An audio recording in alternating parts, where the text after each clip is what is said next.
बोलो जयकारा बोल मेरे श्री गुरु महाराज की जय।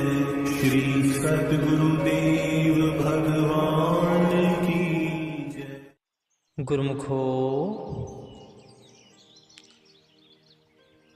एक गुरुमुख के मन में एक प्रश्न उठा कि कई मनुष्य का विचार है कि कथा सत्संग की जगह केवल भगवान का कीर्तन कर लेना ही काफ़ी होता है, क्योंकि इससे सब कुछ हो सकता है।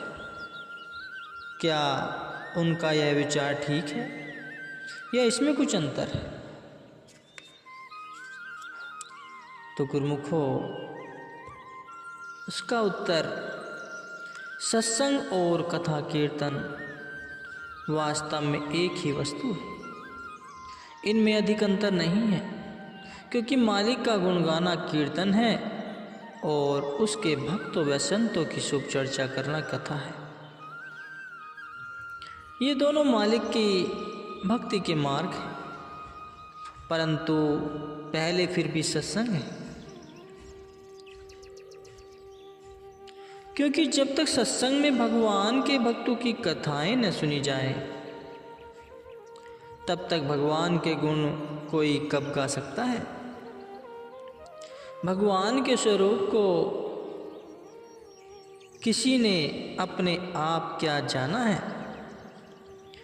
भक्तों के पवित्र इतिहास ही सुनने वालों को भगवान का अनुमान लग कराते हैं कि भगवान भी है। यदि भक्तों की कथाएं न सुनी जाए तो भगवान को कोई कैसे याद करेगा और कब तक करेगा? जिस प्रकार फल के अंदर रस छुपा रहता है, इसी प्रकार भक्तों के अंदर भगवान छुपा रहता है। जब तक फल ही सामने आए तब तक उसके रस का ज्ञान कैसे हो सकता है? यह सत्य है कि असल वस्तु रस ही है, जो फल को भी ताजगी और सुंदरता बख्श रहा है, परंतु उसका विश्वास फल ही के देखने से होगा क्या? भक्तों का शरीर फल है। जब तक उनका सत्संग न किया जाए तब तक भगवान की भक्ति के विचार उत्पन्न नहीं होंगे। इसलिए सबसे पहले मालिक के भक्तों और संतों का सत्संग है, इसके उपरांत मालिक का गुणवाद है। इसलिए जो जीव भी भक्ति मार्ग पर आए वह प्रथम भक्तों की ही शरण में पड़े, क्योंकि जैसे फल के बिना रस का ज्ञान नहीं होता, ऐसे ही भक्तों के सत्संग के बिना भगवान का ज्ञान नहीं होता। इसी दृष्टि से भगवान से उसके भक्त और रस विशेष माने गए, क्योंकि उन्होंने ही भगवान की महिमा को संसार में प्रकट किया है। भगवान का ज्ञान कैसे हो सकता है? इस आशय पर गोस्वामी तुलसीदास जी महाराज जी अपनी रामायण में इस प्रकार वर्णन करते हैं कि मोरे मन प्रभु अस विश्वासा, राम ते अधिक राम करदासा। राम सिंधु घन सज्जन धीरा, चंदन तरु हरे संत समीरा। काकभुसुंडी और गरुण जी का संवाद है कि गरुण जी कहते हैं, हे प्रभु, मेरे मन में ऐसा विश्वास है कि भगवान के दास अधिक हैं। भगवान यदि सिंधु है तो उसके भक्त जन बादल हैं। यद्यपि बादल भी समुद्र से ही जल लेकर संसार में वर्षा करते हैं, परंतु संसार के लिए बादल विशेष है, क्योंकि यदि ये न होते तो समुद्र का जल हमको घर बैठे कैसे मिल पाता। दूसरा, बादलों की विशेषता का एक कारण और भी है कि वैसे समुद्र का जल खारी है, परंतु बादलों के द्वारा वही जल मीठा बनकर सबकी प्यास बुझा देता है। यही हाल भगवान और उसके भक्तों के बीच भी समझ लेना चाहिए। फिर कहते हैं कि भगवान यदि चंदन का वृक्ष है तो संत जन पवन के समान है, जो उसकी सुगंधि को दसों दिशा में फैलाकर सब वर्षा को चंदन बना देते हैं।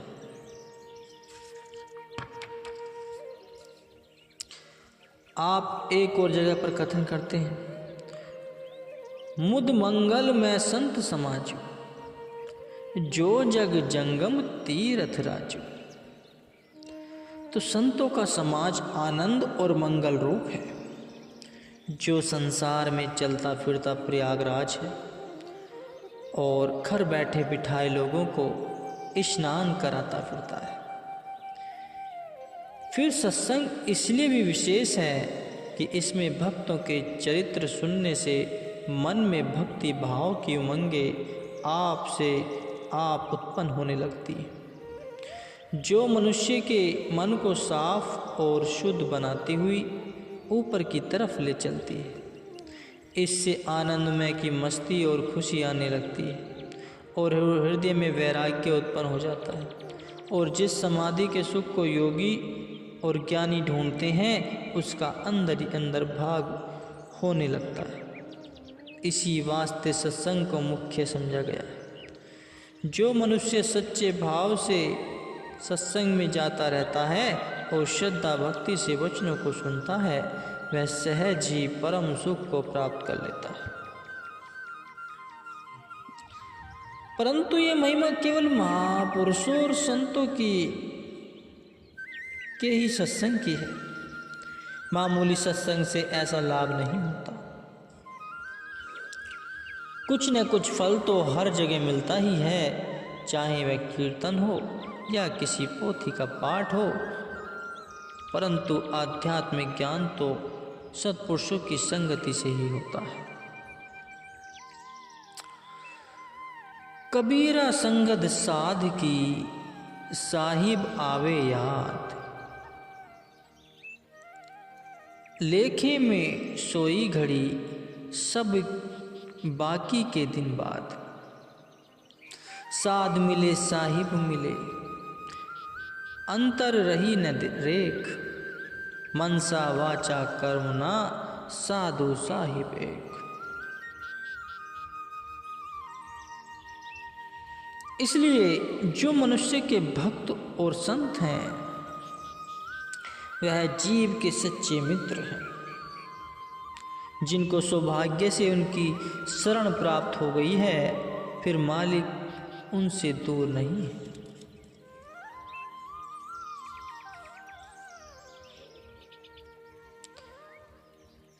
और श्री रामचंद्र जी महाराज सबरी भिलनी को नध्वा भक्ति के प्रसंग में इस प्रकार वर्णन करते हैं, सप्तम सब मोही मैं जग देखे, मोते संत अधिक कर लेखे।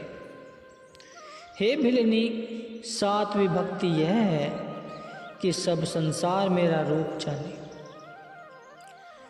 परंतु संतों को मुझसे भी अधिक माने।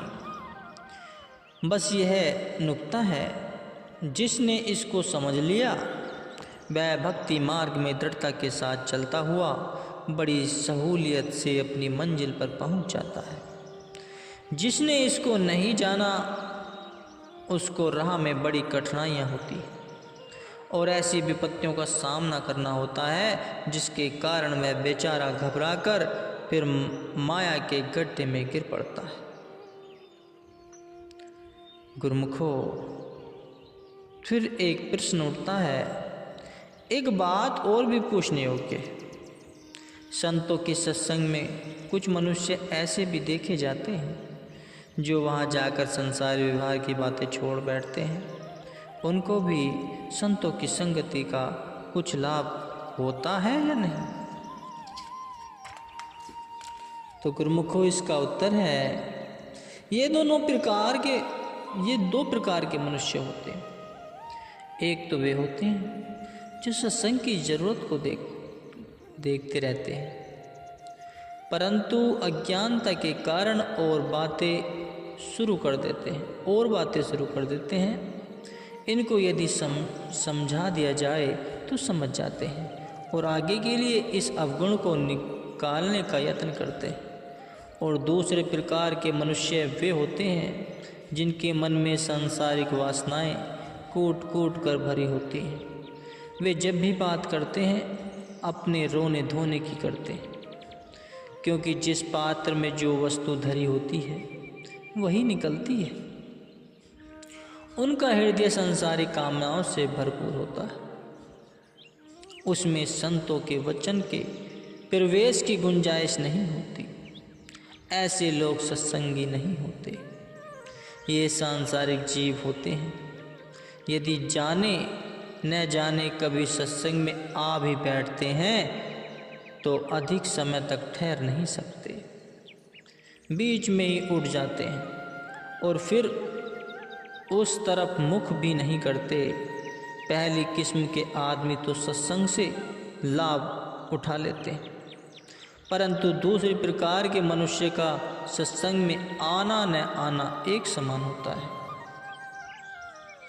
असूल यह है कि सत्संग में सिवाय सत्संग के किसी अन्य विषय पर बात न चलाई जाए।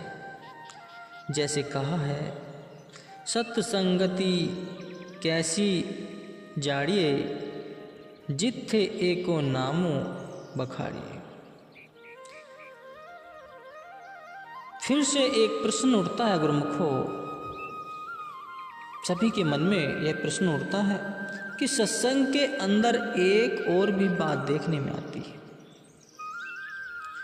कि वहाँ कुछ आदमी तो बेचारे ऐसे सरल स्वभाव के होते हैं जो सत्संग के वचनों को शांतिपूर्वक मौन होकर सुनते रहते हैं, परंतु कई ऐसे होते हैं जो बड़े प्रश्नोत्तर करना जानते हैं।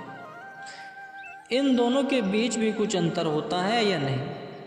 क्योंकि आम लोगों का ख्याल है कि जो बहुत प्रश्नोत्तर संतों के साथ कर सकें वह बड़ा सत्संगी है। आपका इसमें क्या विचार है? तो गुरुमुखो इसका उत्तर है, इन दो प्रकार के मनुष्यों के बीच अंतर है भी और नहीं भी। यदि है तो फिर बहुत अंतर है, और नहीं है तो बिल्कुल नहीं है। क्योंकि प्रश्न कई प्रकार के होते हैं।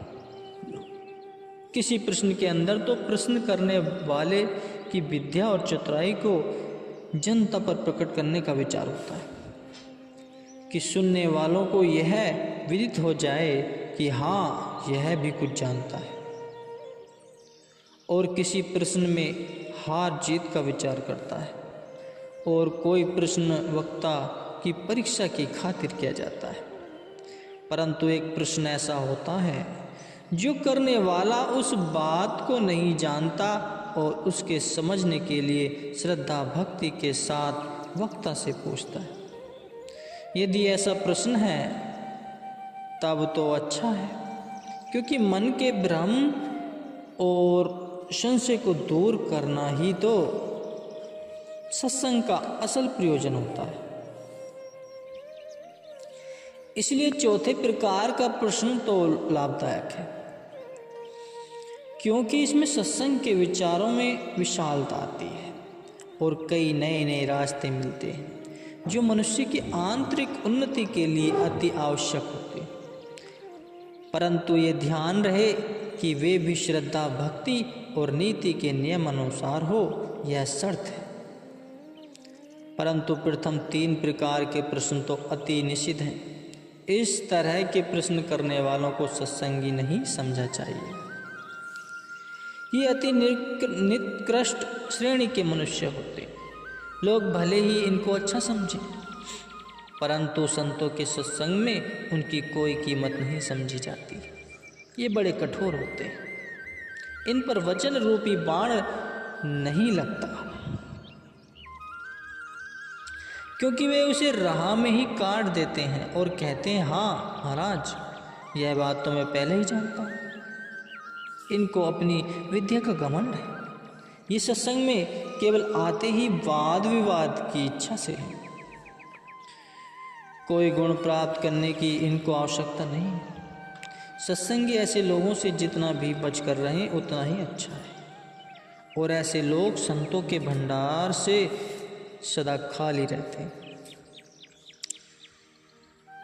पलटू पारस क्या करे जो लोहा खोटा होए, सतगुरु सबको देते है लेता नहीं कोई।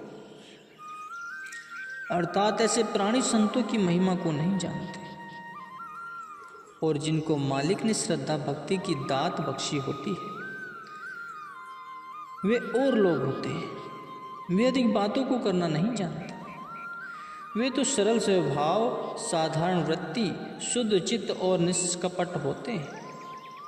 यद्यपि वे सब कुछ जानते हैं परंतु जानते हुए भी कुछ नहीं जानते। उन्हें अपने कार्य से प्रयोजन, अपने कार्यों से ही मतलब है और उसी के लिए मालिक से प्रार्थना करते हैं। ये ऐसे ही लोग की आवाज़ है और उनकी मनोकामना भी यही होती है। वे क्या कहते हैं? ऐसा सीधा सरल और मन को प्रफुल्लित करने वाला वचन जिनको निरख परख की आँख मालिक ने दी है, वे ऐसे ही लोग। तुलसीदास जी कहते हैं, विधि हरिहर कवि कोविद वाणी, कहत साधु मही सकुचानी। सो मोन सन कही जात न कैसे, साक वनिक मनि गुण गण जैसे। अर्थ यह है गुरुमुखो, विधि यानी ब्रह्मा, हरि मतलब विष्णु, हरि शिवजी, कवि कवीश्वर और कोविद पंडित, वाणी शारदा सरस्वती, ये सभी साधु की महिमा का वर्णन करने में सकुचाते। अर्थात इनका भी साहस नहीं पड़ता कि साधु की महिमा और बड़ाई कह सके। फिर मेरी क्या शक्ति है कि इनकी महिमा का अंत में पा सकूं। भला साग और मूली गाजर के बेचने वाला हीरे और मणियों का दाम क्या लगा सकता है? रिद्धि सिद्धि मांगू नहीं, मांगू तुम पे ये, निशी दिन दर्शन साध का, कह कबीर मोहिते।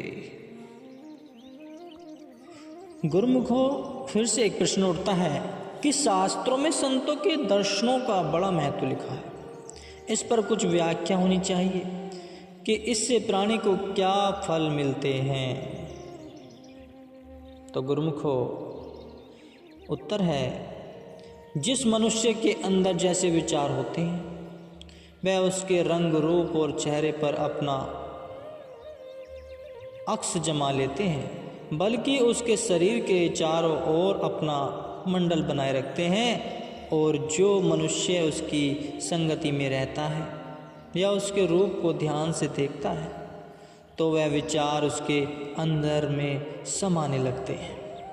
बुरे विचारों का बुरा प्रभाव होता है और अच्छे विचारों का अच्छा प्रभाव होता है। संत चूंकि साक्षात परमार्थ का रूप लेते हैं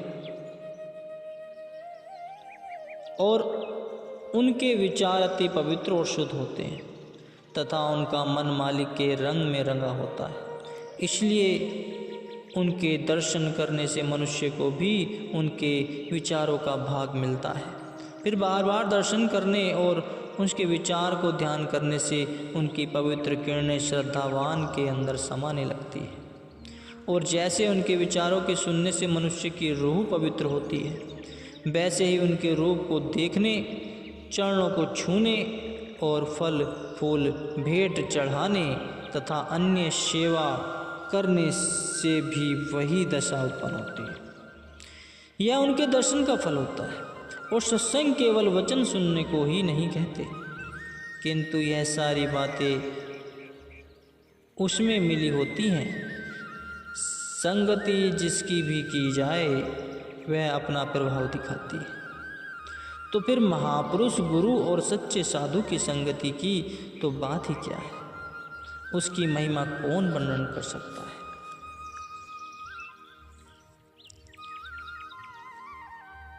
कबीर साहिब जी कहते हैं कि साधु का दर्शन दिन में कई बार करना चाहिए।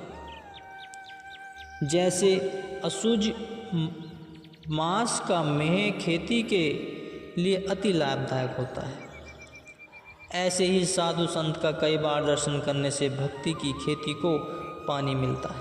फिर कहते हैं यदि कई बार न कर सके तो दिन में 2 बार अर्थात प्रातःकाल और सायंकाल करे।